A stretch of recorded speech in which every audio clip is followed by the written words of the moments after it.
हे students, 11th class में हम आज states of matter, gases and liquids पढ़ेंगे। सबसे पहले इंट्रोडक्शन पढ़ते हैं। सॉलिड स्टेट जो डेफिनेट वॉल्यूम पोसेस करे या डेफिनेट शेप, उसे हम सॉलिड स्टेट कहते हैं। डेफिनेट मास होता है। लिक्विड स्टेट में उसकी डेफिनेट वॉल्यूम होती है, डेफिनेट मास होता है, बट उसकी कोई डेफिनेट शेप नहीं होती। और गैसियस स्टेट में ना ही उसकी डेफिनेट वॉल्यूम, ना ही definite shape, but definite mass ज़रूर होता है। तो हम आगे चलते हैं। देखिए, इसमें existence of same substance in different states बताया गया है। कौन कौन सी स्टेट्स में जो सेम सब्सटेंस एग्जिस्ट कर जाता है, जैसे कि H2O है। जब उसको हीट करते हैं तो वो लिक्विड बन जाता है सॉलिड से, और अगेन हीट करने पे वो गैस, और फिर कूल करने पे दोबारा से लिक्विड, और फिर दोबारा से सॉलिड। हम पार्टिकल मॉडल की बात करते हैं। पार्टिकल मॉडल एंड 3 स्टेट्स क्या होते हैं। डायनामिक पार्टिकल मॉडल, जो इंटेंसिव इन्वेस्टिगेशन हुई थी साइंटिस्ट से, वो उसने क्या किया, एक mental model regarding constitution of matter के कॉन्स्टिट्यूशन के बारे में एक मॉडल बना दिया, और उस मॉडल का नाम दिया गया डायनामिक पार्टिकल मॉडल। इसके कुछ एजम्पशंस आए थे। फर्स्ट एजम्पशन क्या था, जितने भी मैटर हैं सब टिनी पार्टिकल से मिला के बने हैं। सेकेंड क्या था, पार्टिकल सेपरेट होते हैं एम्प्टी स्पेसेस से, उनको वॉइड्स कहते हैं। थर्ड था, पार्टिकल्स एक्सर्ट करते हैं attractive force on one another. Fourth था, पार्टिकल्स आर नॉट स्टेशनरी, कभी भी एक स्थायी रूप में नहीं रहते। बल्क प्रॉपर्टीज़ ऑफ मैटर, यहाँ पे हमें बल्क प्रॉपर्टीज़ के लिए हमें physical state of existence of substance पढ़ने हैं किसी गिवन कंडीशन पे। उसको बैलेंस तब बोला जाता है जब thermal energy of molecules and intermolecular interaction balance होती है दोनों के बीच में। इंटरमॉलिक्यूलर फोर्सेस क्या होते हैं, जितने भी अट्रैक्टिव एंड रिपल्सिव फोर्सेस होते हैं ऑपरेट होते हैं between the particles of the substance और कॉल्ड इंटर पार्टिकल फोर्स। और अगर इन पार्टिकल्स, एटम ऑफ पार्टिकल्स में, इनको हम इंटर एटॉमिक फोर्स के नाम से भी जान सकते हैं, या फिर इंटरमॉलिक्यूलर फोर्स के नाम से भी। इनका एक और नाम होता है, that is known as van der Waals forces.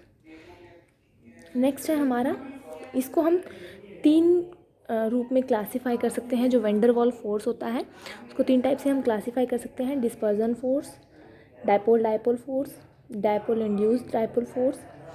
तो डिस्पर्जन फोर्स हम जब सबसे पहले पढ़ते हैं, जिसको लंदन फोर्स के नाम से भी जाना गया है, जिससे नाइट्रोजन होता है, हाइड्रोजन, कार्बन डाइऑक्साइड, ये एटम्स और नॉन पोलर मॉलिक्यूल जो होते हैं इलेक्ट्रिकली सिमेट्रिकल होते हैं, उनका कोई डायपोल मूवमेंट नहीं होता, और वो सिमेट्रिकली डिस्ट्रीब्यूटेड होते हैं।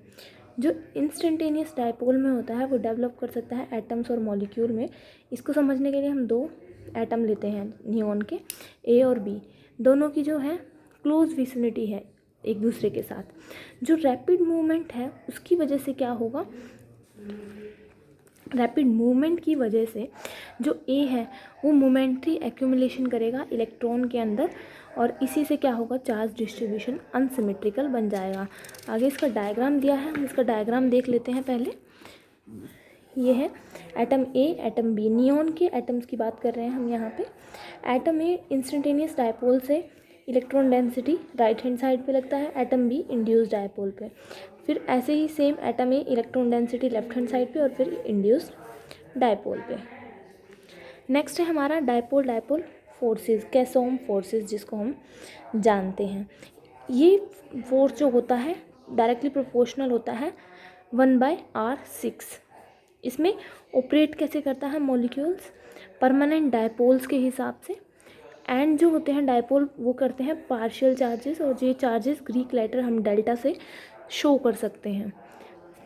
उनका जो पार्शियल चार्जेस होता है हमेशा 1.6 × 10⁻⁻19 से कम रहता है। डायपोल इंड्यूस्ड डायपोल फोर्सेस क्या हैं, वो अट्रैक्टिव फोर्स जो ऑपरेट करते हैं पोलर मॉलिक्यूल के बीच में, उनका जो म्यू होता है वो ग्रेटर देन 0 होता है, और जो नॉन पोलर मॉलिक्यूल होते हैं उसमें म्यू इक्वल टू 0 होता है। इसमें भी सेम 1/r/6 ये इसके प्रोपोर्शनल रहता है। आर जो होता है, आर क्या होता है, यहाँ पे डिस्टेंस होता है 2 मॉलिक्यूल्स के बीच में, डिस्टेंस बिटवीन 2 मॉलिक्यूल्स। नेक्स्ट हम पढ़ते हैं हाइड्रोजन बॉन्ड, एक special type of dipole dipole interaction जो होता है मॉलिक्यूल्स के बीच में, उसको हाइड्रोजन एटम या हाइड्रोजन बॉन्ड कहते हैं हम। और वो जो स्पेशल इंटरेक्शन होता है वो हाइड्रोजन एटम के बीच में ही होता है और ये हाईली इलेक्ट्रोनेगेटिव होता है। जैसे हाइड्रोजन के साथ हम बात करते हैं फ्लोरीन की, ऑक्सीजन की, नाइट्रोजन की। ये इंटरेक्शन जो होती है इसको हम डॉटेड लाइन से रिप्रेजेंट करते हैं। जैसे ये डॉटेड लाइन है, इससे हम इसको रिप्रेजेंट करते हैं। अब रिपल्सिव इंटरेक्शन क्या होती है बिटवीन द पार्टिकल्स। अब हमने पढ़ा है कि अब तक अट्रैक्टिव फोर्सेस हमने पढ़े हैं, बट मॉलिक्यूल जो होते हैं उनमें रिपल्सिव फोर्स भी लगता है। जो दो मॉलिक्यूल्स होते हैं क्लोज कॉन्टैक्ट में लाए जाते हैं तो उनका रिपल्सन जो होता है इलेक्ट्रॉन क्लाउड्स का एक दूसरे के साथ, और nuclei in the molecules come into place, वो भी आ जाता है। नेक्स्ट है थर्मल एनर्जी। थर्मल एनर्जी क्या होता है, इसको हम हीट एनर्जी भी कहते हैं, हीट एनर्जी। और ये लार्जली रिस्पॉन्सिबल किसके लिए होता है, movement of particles in the matter.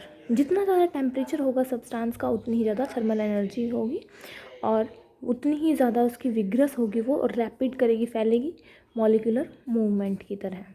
अब इंटरमॉलिक्यूलर फोर्सेस और थर्मल इंटरेक्शन के बीच में हम कैसे डिफरेंस क्या बोल सकते हैं, क्या डिफरेंस होते हैं इनके बीच में। जैसे सॉलिड होते हैं जो मॉलिक्यूलर इंटरेक्शन में बहुत स्ट्रॉन्ग होती है, बट मॉलिक्यूलर मोशन जो होती है वो रिस्ट्रिक्टेड होती है। मतलब या तो ऑसिलेटरी या वाइब्रेटरी मूवमेंट एक मीन पोजीशन के आसपास रहेगी। जब हम सॉलिड को हीट करते हैं जो थर्मल एनर्जी होती है वो इंक्रीज़ करती है, बट इंटरमॉलिक्यूलर फोर्सेस डिक्रीज़ करते हैं। लिक्विड स्टेट में दोनों के बीच में अट्रैक्टिव फोर्सेस और थर्मल एनर्जी के बीच में एक बैलेंस बन जाता है, और जो मॉलिक्यूल्स हैं उनको हम तोड़ सकते हैं एक से दूसरे में, और दूसरे हम क्या कह सकते हैं, सेम टाइम पे उसको अट्रैक्ट भी कर सकते हैं जो अप्रोच करता है दूसरे मॉलिक्यूल को। ये हमने पढ़ा ही था भी, सॉलिड को हीट करते हैं लिक्विड, लिक्विड को हीट गैस, गैस को कूल लिक्विड, फिर लिक्विड को कूल करेंगे सॉलिड। अब देखिए इन गैसियस स्टेट जो मॉलिक्यूलर इंटरेक्शन होता है वो बहुत ज़्यादा वीक होता है, मॉलिक्यूल्स क्लाइंग नहीं करते एक दूसरे के साथ, तो ये सारा गैसियस स्टेट में आ जाता है। मेजरेबल प्रॉपर्टीज़ क्या क्या होती हैं गैसेस की, मास, वॉल्यूम, प्रेशर, एटमॉस्फेयर और एटमॉस्फेरिक प्रेशर। तो हम इसके लिए मेज़र भी निकालेंगे एटमॉस्फेरिक प्रेशर का, पहले हम मास और वॉल्यूम और प्रेशर पढ़ेंगे। So thank you students for today.